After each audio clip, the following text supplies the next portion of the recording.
The alarms screamed through every corridor of the Mercury's Hope. Captain Jake gripped the command chair as the ship shuddered violently. Sparks flew from the control panels. The main showed the green and brown planet rushing up to meet them far too fast. "Engine 3 is gone," Blake shouted from the engineering station. His hands flew across the controls, but nothing responded. "4 is failing. I can't stop it." Jake hit the comm. "All hands abandon ship. This is not a drill. Get to the escape pods now." The crew scrambled. 27 people worked on the Mercury's Hope. They were scientists, researchers, support staff, not soldiers, not prepared for this. The ship had been surveying the outer systems, charting new worlds for potential colonies. Now it was falling apart around them. Lisa Hart, the chief medical officer, ran through the corridors helping injured crew members. "Move, move," she called out. "Pod Bay 2 is still functional." The ship groaned like a dying animal. Metal twisted and tore. Jake felt the artificial gravity flicker. He stayed at his post, watching the escape pods launch one by one on his failing displays. 8 pods away. 9, 10. "Captain, you need to go," said, pulling at Jake's arm. "Not until everyone else is off," Jake said. His leg hurt. Something had hit him when the console exploded.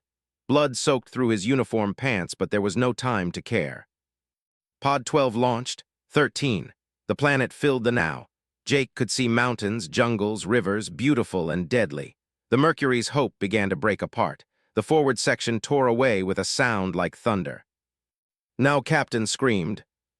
They ran, the corridor tilted as the ship spun out of control. Jake and tumbled into the last escape pod.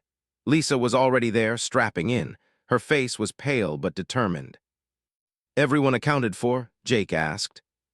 27 souls, Lisa confirmed. "All pods launched." Slammed the hatch and hit the emergency release. The pod shot away from the dying ship just as the Mercury's Hope broke into 3 large pieces. The pod's small thrusters fired, trying to control their descent, but they were still falling fast. Jake watched through the small viewport as the other pods scattered across the sky. They would land miles apart, maybe dozens of miles. The pods shook and rattled. Heat washed over the hull as they hit atmosphere. Then trees rushed up at them and everything went dark. Jake woke to pain and the smell of smoke. The pod had crashed through the jungle canopy and slammed into the ground. The hatch was partially open, letting in humid air and the sounds of alien wildlife. "Lisa," he called out. "Here," Lisa groaned. She was already unbuckling, checking herself for injuries. "Unconscious but breathing, you're bleeding." "I know." Jake tried to stand and nearly fell. His leg was worse than he thought. Lisa caught him and helped him sit back down. "Let me see it," she said. Her medical training took over. She cut away his pant leg and examined the wound. "Deep laceration, you need stitches. I have a kit here." While Lisa worked on his leg, Jake activated the emergency beacon. A small holographic display showed their position. The other pods were scattered across hundreds of miles of jungle. Some signals were weak or not responding at all.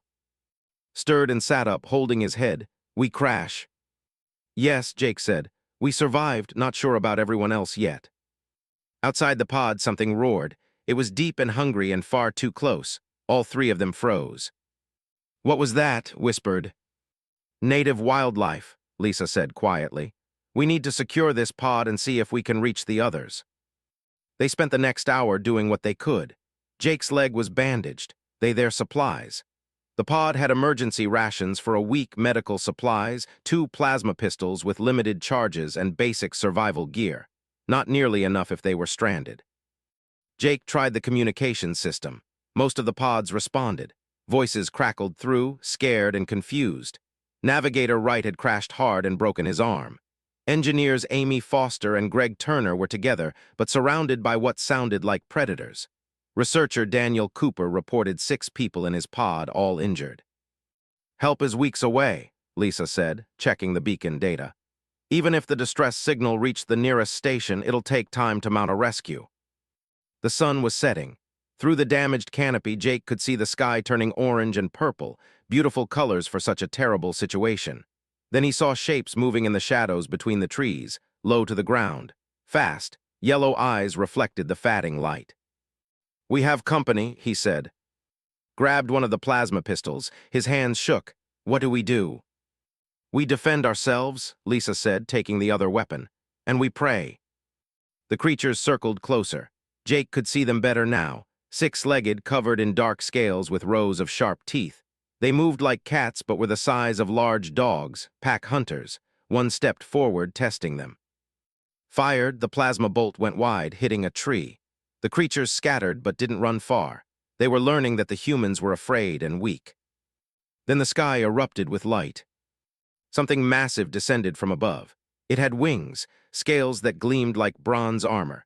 It landed between the pod and the circling predators with enough force to shake the ground. The creature stood on two powerful legs, easily 8 feet tall. It had a long tail, sharp claws, and a reptilian head with intelligent eyes. Jake had seen pictures but never met one in person.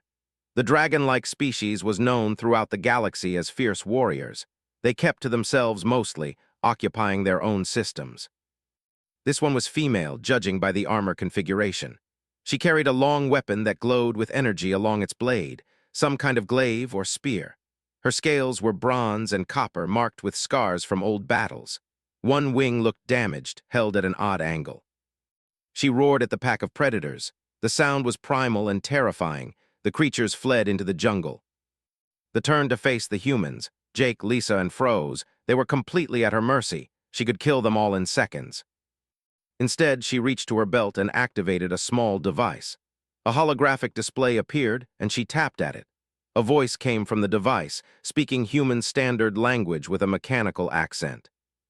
"I am Sergeant of the Border Guard. You are in danger. Night comes, predators hunt, I will help." Jake found his voice. Why? Tilted her head, studying him. Her eyes were golden and sharp. "Because you need help, because it is right." She turned and began examining the area around the pod, moving with military precision. She tested sight lines, checked for defensive positions, and scanned the jungle with equipment Jake didn't recognize. "How many of you?" she asked through the translator. 27 total, Lisa answered, scattered in pods across the region. Was silent for a moment, then she made a sound that might have been a sigh. "Many to protect, little time, we must gather them before full dark." "You'll help us all?" asked, disbelief clear in his voice. "Yes," looked at him directly. "This is what warriors do. We protect those who cannot protect themselves." She moved to the edge of the clearing and planted her glaive in the ground. From her belt, she pulled small devices and began setting them in a circle around the pod. Each one activated with a soft hum, creating a barely visible energy field. "This will slow the predators," she explained. "Not stop them, you must be ready to fight." Jake pulled himself up, ignoring the pain in his leg. "We're not soldiers." "Then you will learn quickly," said. "Or you will die. The choice is not mine to make for you." The sun touched the horizon. Darkness would come fast. Jake could already hear movement in the jungle, different from before. Bigger things were waking up. Checked her weapons and equipment. She looked at the 3 humans, clearly evaluating their weakness. Then she nodded to herself, coming to some decision. "I will bring the others here," she said. "This position can be defended. You will stay. Do not leave the energy field. If something comes, make noise. Use your weapons. I will hear and return." "Wait," Lisa said. "Your wing is injured. Can you even reach them?" "I will run," said simply. "I am fast enough." Before anyone could argue, she leaped over the energy barrier and disappeared into the darkening jungle. The speed was incredible. One moment she was there, the next she was gone. Sat down hard. Did that just happen? Did a warrior just promise to save us all? "Yes," Jake said, watching the jungle where it vanished. "I think she did." Lisa activated the pod's external lights, creating a circle of illumination around their position. "Then we better make sure we're alive when she gets back." First hour of night was the worst. Jake, Lisa, and huddled in the damaged escape pod, listening to sounds they couldn't identify. Things moved through the jungle, heavy bodies pushing through vegetation. Yellow eyes appeared at the edge of the light and disappeared just as quickly. Kept the plasma pistol ready, jumping at every noise. "She's not coming back," he muttered. "Why would she? We're nothing to her." "She gave her word," Lisa said firmly. She was checking their medical supplies again, organizing everything. Staying busy kept the fear manageable. Warriors like to take that seriously. Jake monitored the pod systems and tried to reach the other survivors. The communications were failing, damaged from the crash. He got fragments of voices, scattered words. Someone was crying, someone else was praying. Wright's signal was strong, but he sounded weak from pain. Then the screaming started. It came from the south, maybe a mile away. Human voices calling for help. Jake recognized them. Amy Foster and Greg Turner, the two engineers who had landed together. The screaming was cut off suddenly, replaced by sounds of combat. Energy weapons firing, something roaring in rage. "That's," Lisa said, standing up. She found them. They waited. Minutes felt like hours. The jungle fell silent in that direction, like everything was holding its breath. Then Jake's comm crackled to life. "3 safe," his voice came through the translator device. "Bringing them to you, prepare medical supplies." 15 minutes later, she emerged from the darkness. Amy and Greg stumbled behind her, supporting a third person between them. It was Daniel Cooper, one of the researchers. His face was pale and his leg was badly torn. Herself was covered in dark blood. Most of it wasn't hers, but some was. Long scratches ran down her left arm where something had gotten past her guard. She ignored the injuries and helped the survivors through the energy barrier. Lisa immediately went to work on Daniel. The wound was serious. Something with claws had caught him while he ran from his pod. If hadn't arrived when she did, he would have bled out. "Six-legged hunters," explained, cleaning her glaive. "Shrike cats, they hunt in packs. I killed 4, the rest scattered." Amy was shaking, tears running down her face. "They came out of nowhere, so fast. We tried to fight, but our weapons barely hurt them." "You survived," said. "That is what matters." She didn't rest. Within minutes, she was preparing to leave again, checking her equipment and weapons. Jake noticed her favoring her right side where the scratches were deepest. "You're hurt," he said. "Let Lisa treat that." "Later, others wait. Others die if I waste time," pointed at the display showing the scattered pods. "The ones farthest out are in most danger. I must reach them first." "At least take one of our weapons," offered, holding out the plasma pistol. Looked at the small pistol and made a sound that might have been amusement. "Keep it. You will need it more than I will." She vanished into the night again. Over the next hours, made trip after trip. She brought back Wright, cradling the injured navigator in her arms like he weighed nothing despite his broken arm and cracked ribs. She returned with 2 scientists, both terrified but alive. Then 3 more crew members, one unconscious from a head injury. Each time she came back, she was more injured. A burn across her shoulder from some predator's acid spit, deep punctures in her thigh from teeth, a gash across her snout that bled freely. Each time Lisa tried to treat her, waved her off. "Humans first," she insisted. "I heal fast, they do not." Jake watched her prepare for another run and finally spoke up. "Why are you doing this? Your people and mine barely know each other. We're not allies. We're practically strangers." Paused at the energy barrier. She looked back at the growing group of injured, scared humans huddled around the pod's lights. "I have hatchlings," she said quietly. "Young ones. If they were lost and afraid, I would hope someone would help them, even a stranger." Then she was gone again. Lisa worked without stopping, treating injuries as fast as the survivors arrived. Broken bones, lacerations, burns, shock. The medical supplies were running low. Greg and Amy helped where they could, following Lisa's instructions. Kept watch, the plasma pistol ready. Around midnight, returned with 4 more crew members. She was limping now, clearly exhausted. One of her energy projectors on her arm had cracked and stopped working. Her breathing was labored. "That's 21, Jake counted. 6 more out there." "I know," accepted water that Lisa offered. She drank it in one long swallow. 3 are together northwest. 2 are trapped in their pods, surrounded. 1 signal is weak, very weak. "Rest," Lisa pleaded. "Just for an hour, you're going to collapse." "No time," checked her remaining equipment. The energy projector was beyond repair, so she removed it and tossed it aside. She still had her glaive and her natural weapons, claws, teeth, tail, strength. The weak signal cannot wait. This time Jake grabbed her arm. She could have broken his grip easily, but she stopped.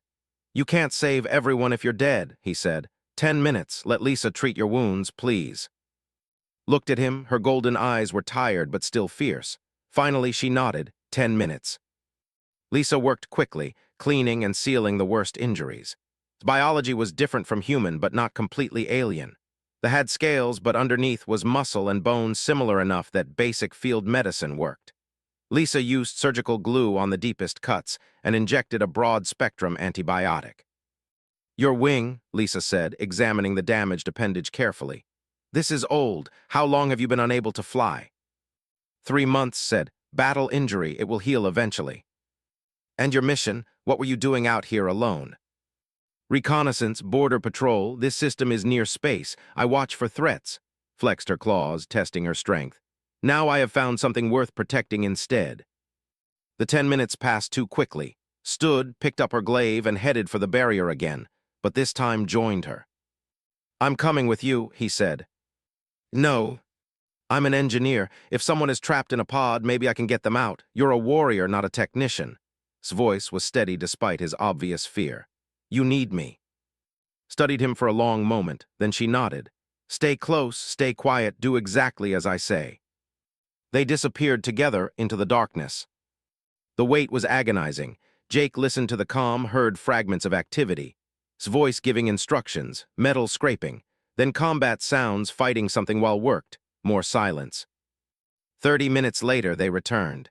Was supporting an older woman, one of the cooks from the ship's galley, carried 2 more crew members, one over each shoulder. Both were unconscious but breathing. Pod was crushed, explained, breathing hard. Had to cut through the hull to get them out, held off the predators while I worked. You did well, said. She set the unconscious crew members down gently for Lisa to examine. 24 now, 3 remain. She was swaying on her feet. The latest fight had added more injuries. A deep bite on her shoulder, burns on her hands from something's acidic blood. She'd pushed herself beyond reasonable limits. The 3 are together, said, consulting her scanner. But they are far, 2 miles through the worst terrain, and something large is hunting them. How large? Jake asked. His expression darkened. Apex predator, 30 feet long, armored hide, extremely aggressive. I have faced them before. They are difficult to kill. Then we need a plan, Lisa said. Not just a charge into danger. No time for plans, checked her glaive. The energy blade flickered, power running low. They have maybe an hour, less if the finds them first. Amy stepped forward. Take the plasma pistol, both of them. We'll defend here with the energy barrier. Greg nodded. She's right, you need every advantage. Accepted the weapons, attaching them to her belt. She looked at the gathered humans, all 24 of them. Injured, scared, but alive because of her. If I do not return, stay within the barrier until dawn, then make for high ground to the east. The rescue ships will see you better there. You'll return, Jake said firmly. You haven't lost anyone yet. There is always a first time, turned toward the jungle. Her tail swished once, a sign of determination. But not tonight if I can prevent it. She ran into the darkness one more time. The jungle swallowed her. The humans waited, listening to every sound, pushed through the jungle, every muscle screaming in protest. 2 miles had never seemed so far. Her scanner showed the 3 humans ahead, their signals clustered together and stationary. Either they were defending a position or they were trapped. Behind them, a much larger signature moved through the trees that was closing in. She forced herself to move faster, ignoring the pain from her dozens of injuries. Her damaged wing dragged slightly, throwing off her balance. The glaive in her hand felt heavier than it should. The energy blade flickered again, nearly depleted. She had maybe 3 good strikes left before it died completely. This roar echoed through the jungle. It was close now, maybe half a mile from the humans. Could hear trees crashing as it pushed through the undergrowth. Nothing that size should be able to move so quietly, but were ambush predators despite their mass. By the time their prey heard them, it was usually too late. She broke into a clearing and found them. 3 humans huddled against a rock formation, trying to make themselves small. 2 women and 1 man, all young, scientists by their uniforms. 1 woman had a nasty head wound. The man's arm hung at an awkward angle. The 3rd woman was trying to shield the others with her own body. They saw and scrambled back in fear. The shielding woman raised a piece of broken metal like a weapon, her hands shaking. Peace, said through her translator. I am here to help. I am Sergeant. Your captain sent me. Jake, the man asked. Jake's alive. Yes, 24 others also live. I have brought them together. Now I bring you. The ground shook. Trees bent and snapped in the distance. There was coming. Can you walk? Asked urgently. Can't, the shielding woman said, pointing to the one with the head wound. She's barely conscious, and David's arm is broken. Made a quick decision. She knelt down, presenting her back. Rides on me. David, you hold onto my belt with your good arm. You, she pointed to the shielding woman. What is your name? You stay close, use this. Handed her one of the plasma pistols. Only fire if I tell you, understood. Took the weapon with trembling hands and nodded. Helped them get onto her back. The unconscious woman was light, barely any weight at all. How did these fragile beings survive anywhere? David gripped her belt. Stood ready, the pistol held in both hands. They started moving, set a careful pace, fast enough to make distance but slow enough that David could keep up. Every step sent pain through her injured thigh. The bite wound on her shoulder burned where weight pressed against it. The roared again, much closer, maybe 200 yards. Run, said, now. They ran, David stumbled but held on, kept pace, her breath coming in gasps, could hear the behind them massive and inevitable.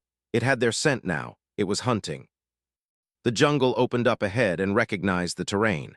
A river cut through the landscape, deep and fast-moving. If they could reach it, the water might hide their scent, but the burst from the trees behind them before they were halfway there. It was everything remembered from previous encounters. 30 feet of scaled muscle and rage. 4 thick legs ending in claws that could rip through stone. A head like a battering ram, filled with teeth meant for crushing. Its hide was dark green, covered in armored plates that could turn most weapons. The saw them and charged. Keep running, shouted. She sat down as gently as she could and turned to face the beast. Her glaive came up, energy blades sputtering to life one last time. That didn't slow. It came at her like a living avalanche, waited until the last possible second and then dodged left, bringing her glaive around in a strike aimed at the creature's eye. The blade connected, cutting deep. The screamed and veered away, shaking its massive head. Blood poured from the wound, but it only made the beast angrier. It spun with shocking speed for something so large and its tail whipped around. Tried to dodge, but she was too slow, too tired. The tail caught her in the ribs and sent her flying 20 feet through the air. She hit the ground hard, rolled, and forced herself back up. Several ribs were cracked, maybe broken. The glaive's energy blade had finally died, leaving her with just a metal staff. Behind her was helping David carry toward the river. They were almost there. The came at again. She threw herself to the side, barely avoiding its snapping jaws. Its claws scored the ground where she'd been standing, cutting deep furrows in the earth. She struck at its leg with the dead glaive, but the armored hide turned the blow. This was not a fight she could win. Not injured, not exhausted, not with dead weapons. The knew it too. It circled her, confident and patient. It had time. She was bleeding, slowing down. Eventually she would make a mistake. But she didn't need to win. She just needed to buy time. Roared a challenge that made the jungle fall silent. The answered, a sound that shook the air. They charged at each other, slid under its snapping jaws and raked her claws across its softer underbelly, not deep enough to kill but enough to hurt. The beast reared up and she scrambled away. Behind her she heard a splash. The humans had reached the river. Good. This clawed foot came down like a hammer, rolled but not fast enough. The blow caught her damaged wing and she screamed as bone cracked. She tried to stand and her leg gave out. The thigh wound had reopened, bleeding freely. The loomed over her, ready for the killing blow. A plasma bolt hit it in the face. The beast roared and turned, stood at the edge of the clearing, the pistol raised, firing again and again. The shots were wild, most missing, but a few found their mark. They didn't do much damage, but they got this attention. No, gasped, run, you fool. But didn't run. David appeared beside her, picking up rocks and throwing them. Over here, he shouted. Come on, you ugly thing. The charged them. They scattered, diving into the undergrowth. The beast crashed after them, destroying everything in its path it had forgotten about. She pulled herself to her feet, using the dead glaive as a crutch. Every breath was agony. Her wing hung useless, more damaged than ever. Blood ran down her leg, but the humans had given her an opening. Saw what she needed. A dead tree, massive and ancient, leaning at an angle. This charge had taken it between the tree and the rock formation. If the tree fell the right way, it might pin the beast. Might. She limped toward the tree, moving as fast as her broken body allowed. There was still thrashing through the undergrowth, hunting, and David reached the tree and examined it. The base was rotted, held up only by its lean against another tree. She had one chance. Braced her good shoulder against the trunk and pushed. Nothing happened. She pushed harder, putting everything she had left into it. The tree groaned but didn't move. She roared with effort, straining muscles already torn and exhausted. The tree shifted. Inch by inch it began to tip. They heard the sound and turned just as the tree fell. The massive trunk crashed down, catching the beast across its back and driving it into the ground.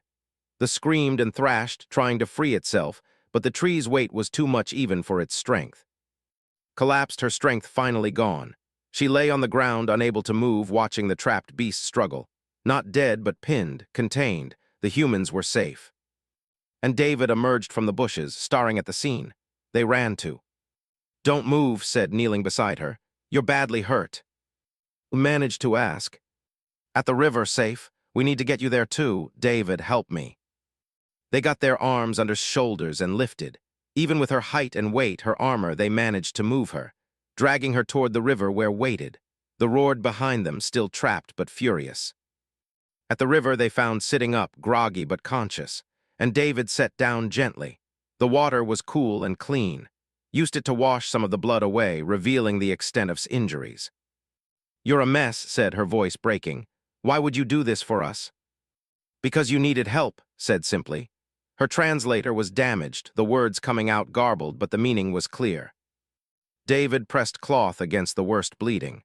"We need to get back to the others. You need real medical help." "Can you walk?" asked, trying to stand herself. Tried, she got halfway up and fell. Her leg wouldn't hold her weight anymore. Too much damage, too much blood lost. She had pushed herself beyond her limits and her body was shutting down. "Leave me," she said. "Get yourselves to safety. Follow the river downstream. It leads toward your camp." "Absolutely not," said fiercely. "You didn't leave us. We're not leaving you." They made a crude stretcher from branches and vines. Barely recovered herself, helped David and lift onto it. Every movement sent fresh waves of pain through her body, but didn't complain. These fragile humans were trying to save her. The irony was not lost on her. The journey back took hours. They had to stop frequently for rest. Drifted in and out of consciousness, her translator speaking fragments of her own language in her delirium. She dreamed of her hatchlings, waiting for her to come home. She dreamed of honor and duty and the choice she had made to protect strangers. When they finally stumbled into the camp, the sky was beginning to lighten with the approach of dawn. Jake saw them first and shouted. Everyone who could move rushed forward.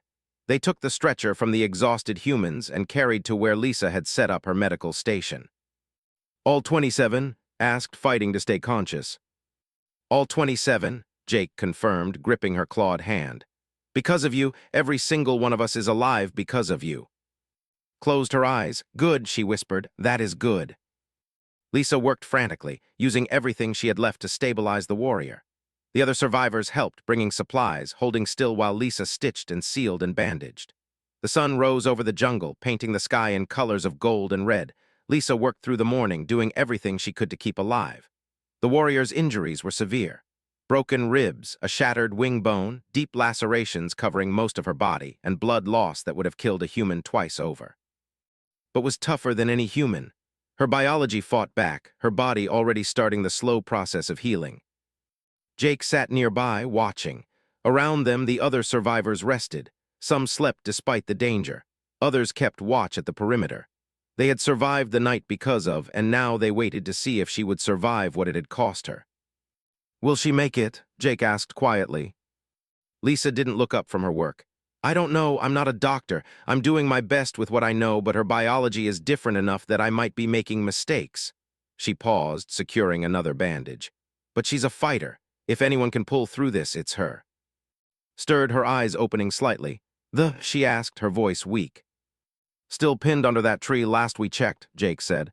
"You stopped it, saved David, and—" "All accounted for then? Good." Tried to shift and winced. "How long until rescue?" "Managed to boost the signal before you brought him in," Jake explained. "Best estimate is 4 days, maybe 3 if we're lucky." Closed her eyes. "I will not be much help if danger comes again." "You've done enough," Lisa said firmly. "More than enough. Now you rest and let us worry about defense." While recovered, something else was happening far above the planet. Her emergency transmission, sent the night before to inform her command of the situation, had reached the military network. The message was brief and factual, as military communications should be, but its content spread quickly through the warrior caste. Sergeant on solo reconnaissance had encountered 27 stranded aliens, human civilians helpless on a hostile world. She had chosen to defend them, abandoning her assigned mission to protect beings not of her kind. Through the night she had fought, gathering the scattered survivors, standing between them and death. She had sustained major injuries but had not failed. All 27 humans lived because of her actions. In culture, warriors were expected to be strong, skilled, and victorious. But the highest honor came from protecting the helpless. The ancient code, written before they had left their home world, made this clear. A warrior who defended those unable to defend themselves embodied the truest form of honor. Wing Leader read the report 3 times. He had served with for 6 years. She was a skilled soldier, reliable and brave. But this went beyond duty. This was something more. He stood from his desk and walked to the communication center of his ship. "Open a channel to all units in the sector," he ordered. The communication officer looked surprised. "All units, sir." "All units, and record this for transmission to Fleet Command." The channel opened, took a moment to choose his words carefully. What he said next would matter. "Warriors of the Border Guard, this is Wing Leader. You have all seen Sergeant's report. One of our own has chosen honor over orders, protection over mission completion. She stands alone on a hostile world, injured and outnumbered, defending 27 alien civilians who cannot defend themselves." He paused, letting the words settle. In our history, when a warrior performs a deed of exceptional honor, others may choose to join them. This is the gathering of blades, the ancient tradition. I am taking my ship to 7. I am going to stand with Sergeant. Any warrior who wishes to honor her deed may follow. The response was immediate. Within an hour, 15 ships had altered course towards 7. Within 3 hours, it was 40. By the end of the day, nearly 200 warriors had volunteered to join the gathering of blades. On the planet's surface, none of this was known yet. The survivors focused on staying alive. They improved their defenses, rationed their supplies, and took turns watching over. The warrior slept fitfully, her body fighting to recover. On the second day, managed to repair more of the communication equipment. He picked up a transmission, faint but clear. A human voice, speaking standard military protocol. "This is Admiral Boyd of the Human Frontier Fleet to any survivors of the Mercury's Hope. We have received your distress signal. Relief ships are en route. Estimated arrival in 48 hours. Please confirm your status." Jake grabbed the transmitter. "This is Captain Jake. 27 survivors, all accounted for. We have injuries, but we're stable. We also have a warrior who saved our lives. She's badly wounded and needs medical attention." There was a pause on the other end. "Repeat that last part, Captain." "A soldier found us. She's been protecting us. She's the reason we're all still alive." Another pause, longer this time. "Understood, Captain. We'll have appropriate medical support ready." Boyd out. Lisa, who had been listening, looked thoughtful. That seemed to surprise her. "Probably surprised that it would help humans," said. He was sitting near a makeshift bed, keeping watch. Over the past day, he had appointed himself her guardian, refusing to leave her side for long. "Our species haven't exactly been close allies." "Maybe that's about to change," said. She and were preparing food, working with the limited rations. After this, how could it not? That night developed a fever. Her body was fighting infection from multiple wounds. Lisa did what she could, using broad-spectrum antibiotics and keeping the injuries clean, but she was working blind. What helped humans might harm. What seemed like infection might be normal healing. All she could do was try. Thrashed in her sleep, speaking in her own language. The translator, damaged and intermittent, only caught fragments. Words about hatchlings, about honor and duty, about fear that she had failed some unknown test. Wiped her forehead with cool water, trying to bring the fever down. "Come on, you didn't survive all that just to die from infection. Fight." Jake came to check on her. "How is she?"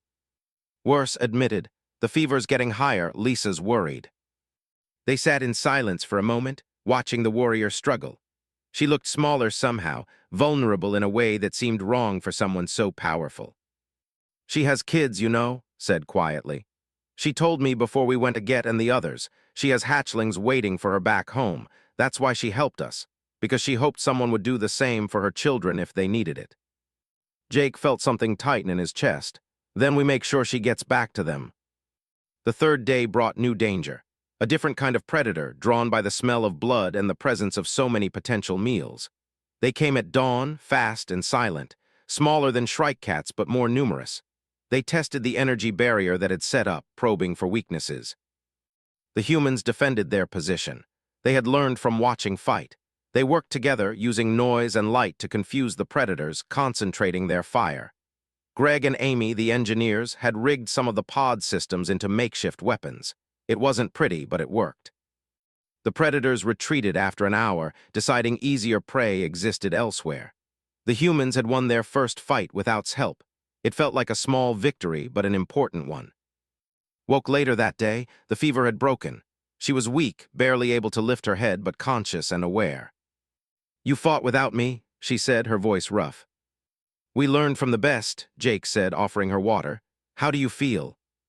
"Like I fought her and lost," she managed a weak smile. "But alive, still alive." Lisa examined her wounds. The healing was progressing faster than any human could manage, but still slow for a. "You need rest, real rest, no more fighting." "I do not think I could fight even if I wanted to," admitted. "My body has decided to stop listening to me." Over the next hours, she told them more about herself. About her home world, a place of high gravity and dangerous wildlife that had forged the into warriors. About her hatchlings, 2 younglings who loved to climb and explore despite the dangers. About the warrior code that demanded strength but valued protection of the weak above all victories. "We were not always unified," she explained. "Long ago, clans fought each other, endless wars, then came the Great Accord. We agreed that strength without honor was meaningless, that the measure of a warrior was not who they could defeat but who they chose to defend." "And that's why you helped us?" asked. "Yes, you needed help. I could provide it. The choice was simple." "Not simple," Jake corrected. "Brave, selfless, you risked everything for strangers." His tail swished weakly. "What good is strength if not used to protect others? What purpose does a warrior serve if they turn away from those in need?" That evening, as the sun set on their 3rd day stranded, picked up new signals. Many signals. Ships entering orbit, dozens of them, but they weren't human ships. "Vessels," he reported, confused. "A whole fleet of them. They're not attacking, just positioning in orbit." Struggled to sit up, ignoring Lisa's protests. "What?"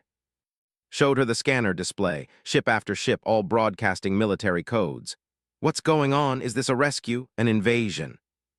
Stared at the display, her eyes widening. "The gathering of blades," she whispered.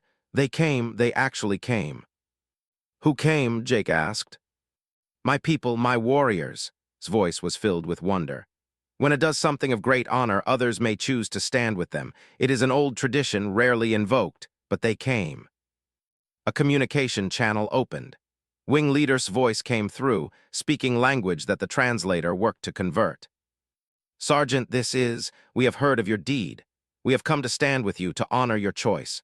200 warriors of the Border Guard await your command." The dawn of the 4th day broke clear and bright. The ships remained in orbit, silent guardians watching over the planet. On the surface, the 27 humans and 1 injured warrior waited for the human rescue fleet to arrive. Was stronger now, able to sit up without help. Her wounds were healing at a pace that amazed Lisa. What would have taken a human months to recover from seemed to be healing in days. Still, she was far from combat ready. Her wing remained splinted and useless. Her ribs ached with every breath. But she was alive, and that was more than she had expected.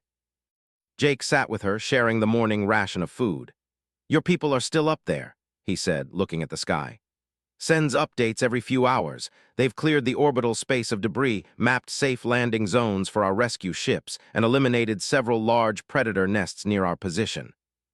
"They honor me with their presence," said, "and they honor you as well by protecting you."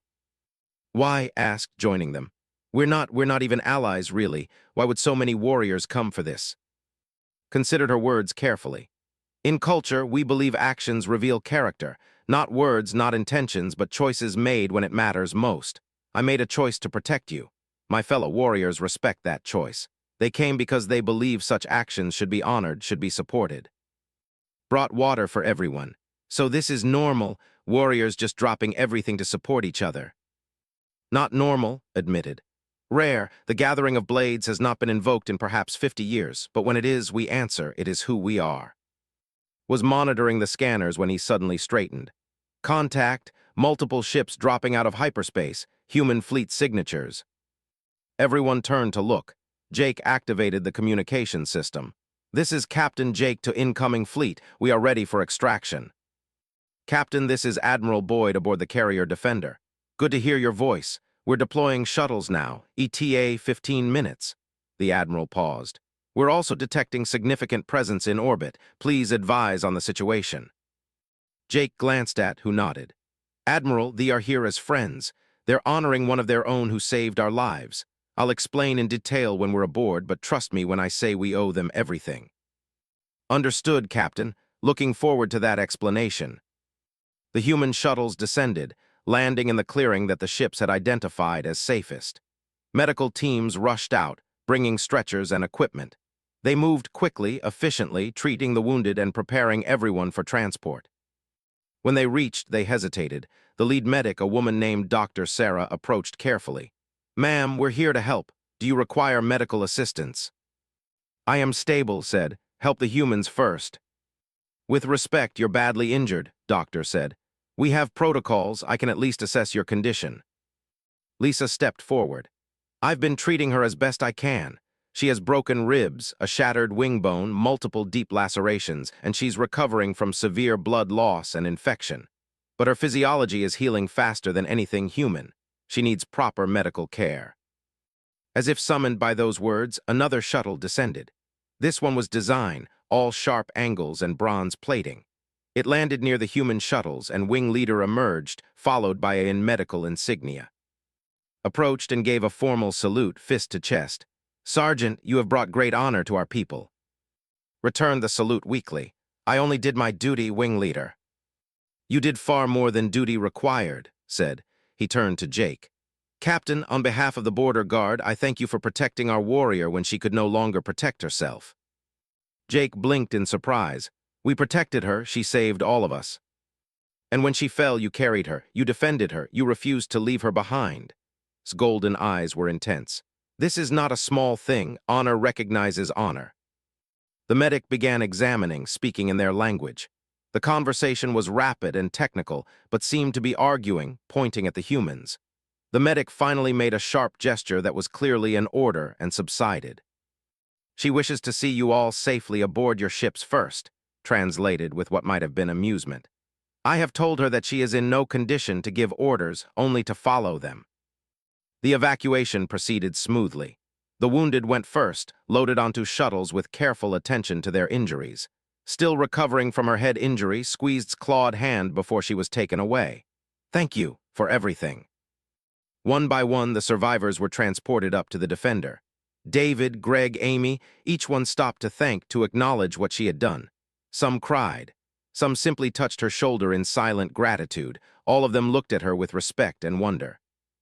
Was among the last to go. He knelt beside, his eyes red. "I thought you were a monster when I first saw you. I'm sorry for that. You're the bravest person I've ever met." "You found your courage when it mattered," said gently. "That is all any warrior can ask." Finally, only Jake and Lisa remained. The medic wanted to move to their shuttle, but she insisted on one last thing. "Captain," she said formally, "I wish to make a request." "Anything," Jake said.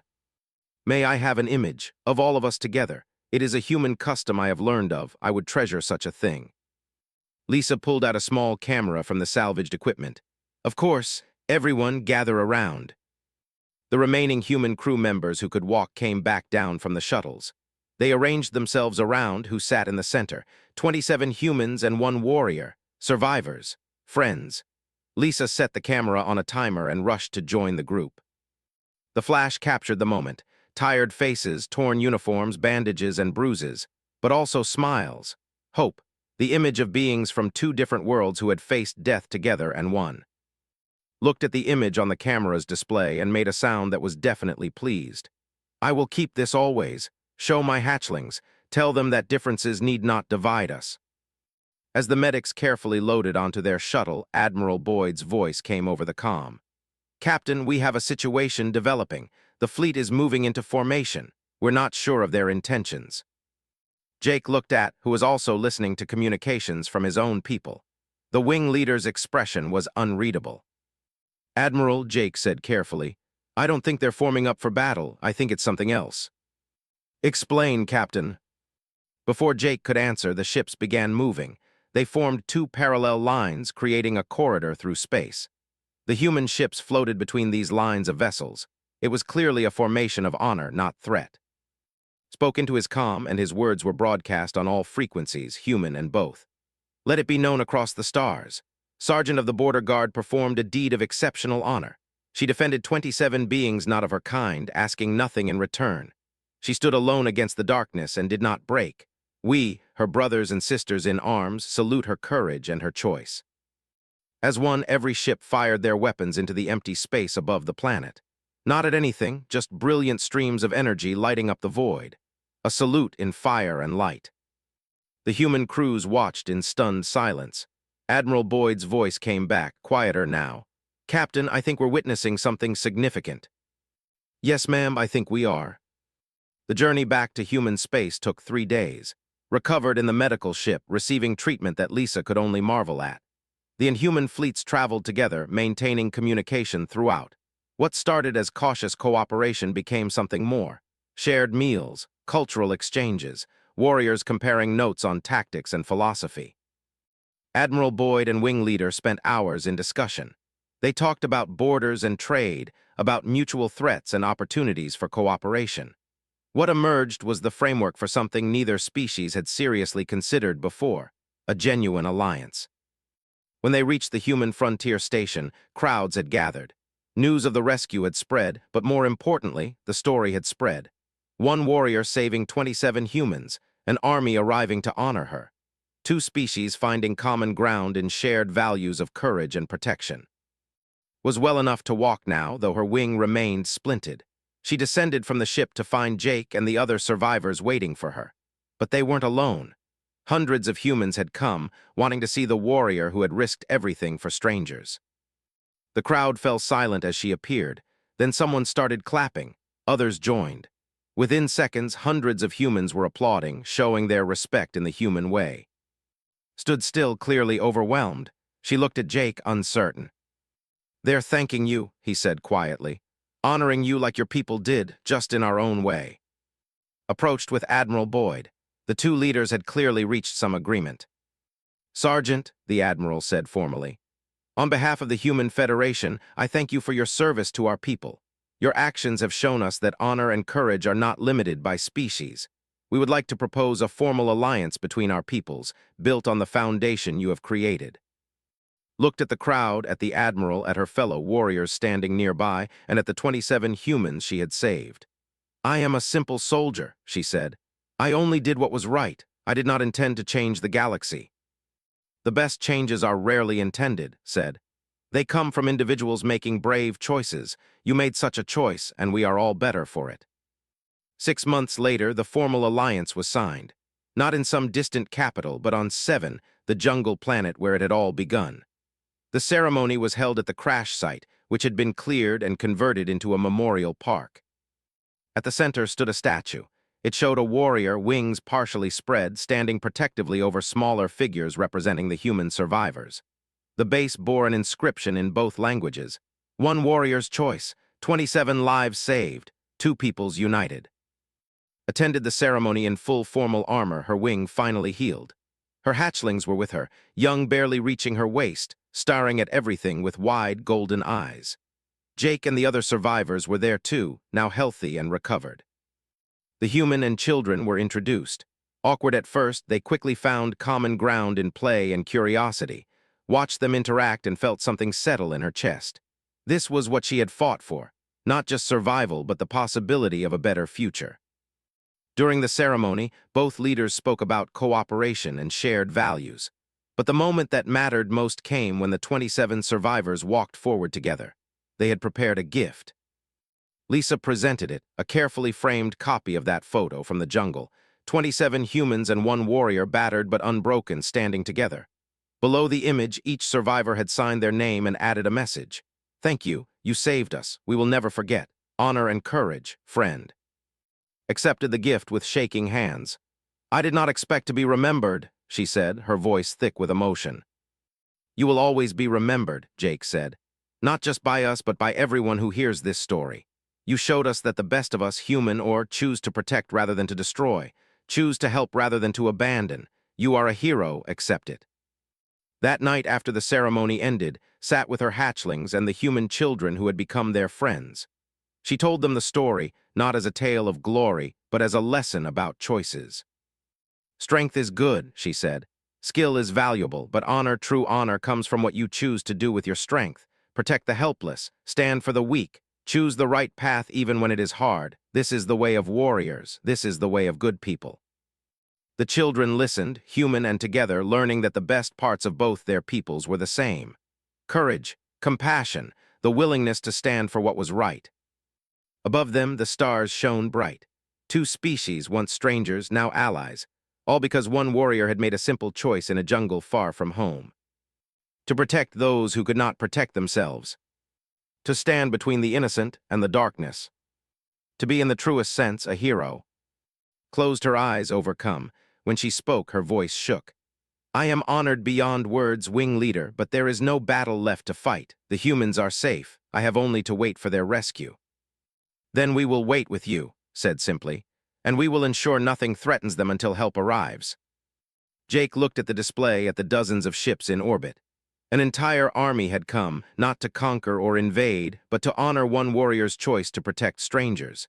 It was hard to process, almost impossible to believe. But as the stars came out and the night began, the message was clear. Had not stood alone.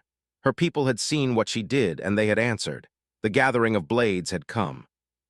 Had done it. Against impossible odds, injured and alone, she had saved all 27 humans. Now she lay broken but victorious, surrounded by the people she had chosen to protect. Her duty was complete. But her story was far from over. Watching every shadow. Somewhere out there, their last three were counting on a warrior who had already given everything to protect strangers. And somewhere out there, was hunting. The night sounds grew louder. Somewhere in the distance, something screamed. It was answered by other voices, hunting calls that made Jake's blood run cold. 27 humans scattered and helpless on an alien world. And one warrior had chosen to stand between them and the darkness.